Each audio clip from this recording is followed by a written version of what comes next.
First run in 2011, QIPCO British Champions Day was created to provide a star-studded finale to the British flat season, and it has delivered in abundance. Here we look back at some of the best winners who have helped make this event a huge success.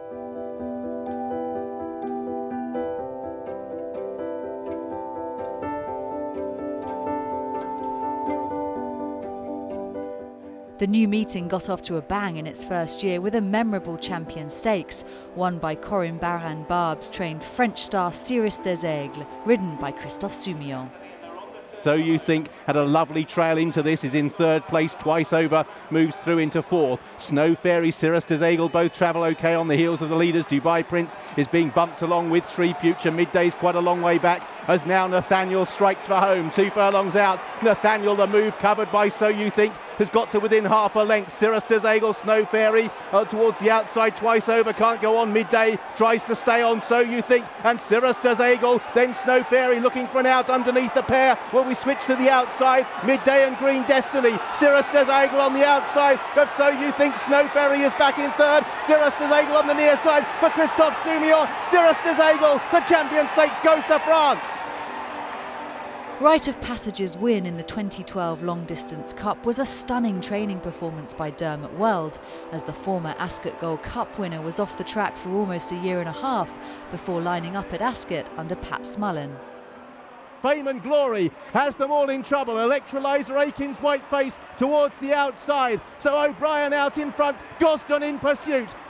In final furlong and a half, Fame and Glory shifting right-handed. Aiken driven. Electrolyzer Opinion Poll is staying on. Fame and Glory all of a sudden is being sternly ridden. Aiken draws alongside. Will this decide the Trader's title? Aiken on the outside of Fame and Glory. Ascot Howe, Rite of Passage between them. Rite of Passage is thundering at Aiken on the run to the line.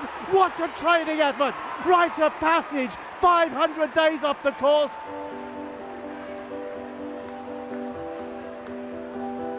John Gosden's Roaring Lion topped off a fantastic season in 2018, when after winning the Eclipse, Juddmonte International and the Irish Champion Stakes, he took the QE2 for a 4th consecutive Group 1 victory.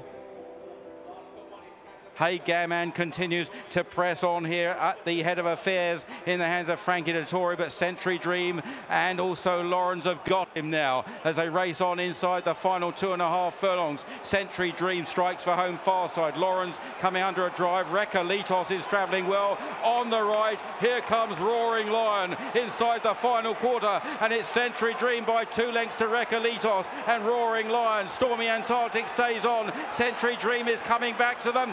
Roaring Lion with the big challenge, Rekalitos, and I Can Fly on the far side. Roaring Lion is beginning to get up from Century Dream. Well inside the final furlong, I Can Fly fast time is getting really tight, but Roaring Lion, the star of the season. Oaks winner Dancing Rain capped a notable season for William Haggis when taking the 2011 Fillies and Mares Stakes with a typical front-running display under Johnny Murtagh.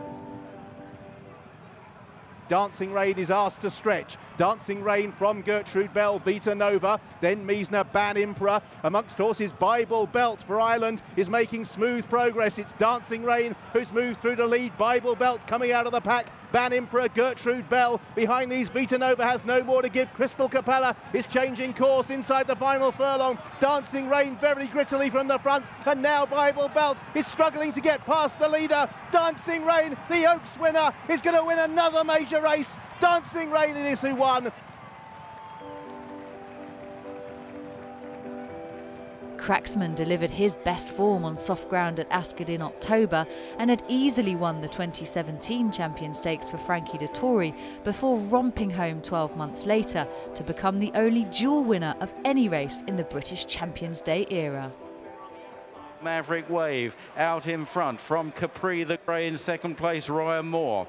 Then in third is Crystal Ocean, the King George runner-up. Cracksman, last year's winner, just fourth in the red cap. Frankie Dettori as they now approach the turn into the home straight. Verbal Dexterity, Monarch's Glen round the inside. And then Rhododendron and Subway Dancer. They're beginning to stretch now. Maverick Wave, a half length to Capri, Crystal Ocean. Cracksman now being asked to go up and join these as they enter the home straight. In behind Monarch's Glen is searching for racing room. Cracksman now charging down the outside of Maverick Wave. Crystal Ocean on the far side and Capri, and Cracksman takes it up, and it looks a pretty decisive move, and Cracksman begins to open right away here again at Ascot, and Cracksman goes 4 lengths clear, 5 lengths clear of Crystal Ocean. Running up blinder is Subway Dancer, but they're not going to catch Cracksman. He's absolutely relentless. It's 7, 8 lengths clear. Frankie saluting the crowd. A second champion stakes, and what a champion he is.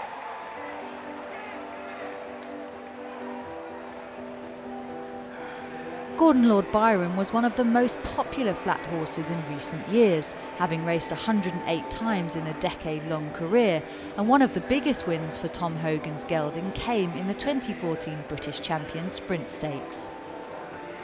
Jack Dexter with Victoria Intibar. Tropics looking for a way through, then Gordon Lord Byron. Towards the outside, Eaton Forever gathering power, and absolutely so. Jack Dexter under the near side rail with Intibar. Tropics with plenty of room to operate. Eaton Forever, Victoria, and then gathering power. Marek's also finishing off strongly. Tropics narrowly clinging to the lead. Then Gordon Lord Byron, who's rallying along with Marek. Gordon Lord Byron, nostrils through. It goes to Ireland again. The globe-trotting Gordon Lord Byron won the sprint stakes.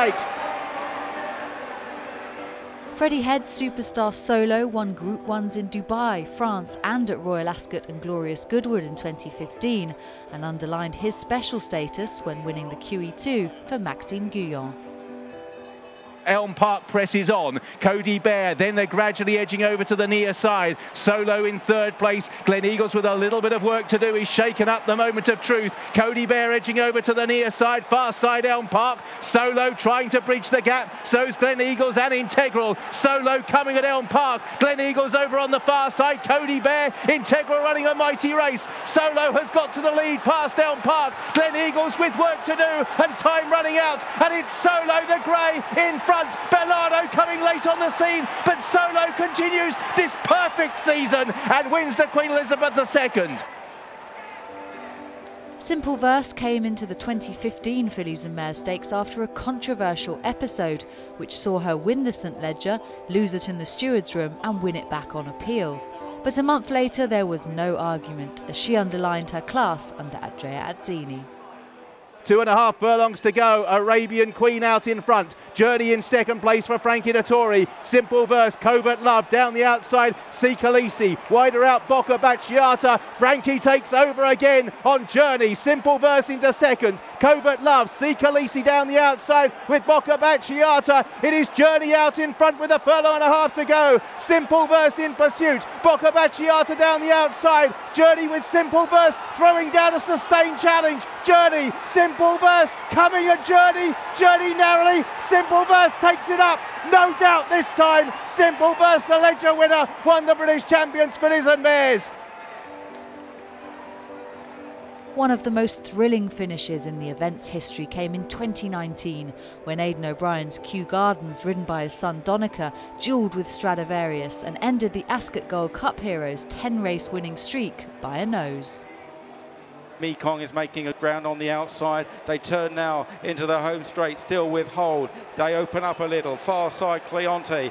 Coming there, Kew Gardens in the purple cap to take it up. And Frankie's getting to work on Stradivarius with 2 lengths to make up on Kew Gardens as they race on to the final furlong and a half. Kew Gardens, here comes Stradivarius. He's cutting him back. Stradivarius taking on Kew Gardens. They race as one now inside the final furlong. Stradivarius just with the edge. Kew Gardens will not lie down without a battle. Stradivarius and Kew Gardens. Kew Gardens fights back and may have won.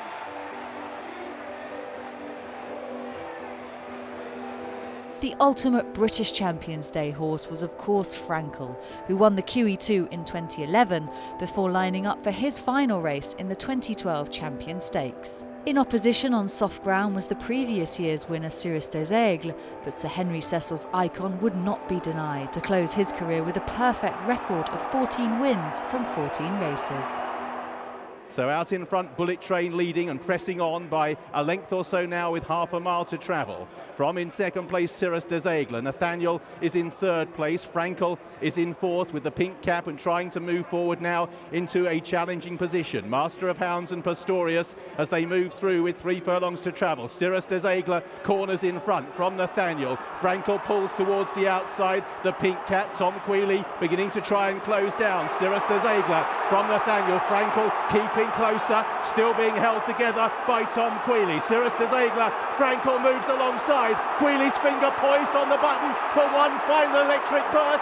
Frankel bidding to settle it. Cirrus Des Aigles is making a fight of it on the far side. Frankel extends. Cirrus Des Aigles is a worthy adversary, but up towards the line. All comers, all grounds, all beaten.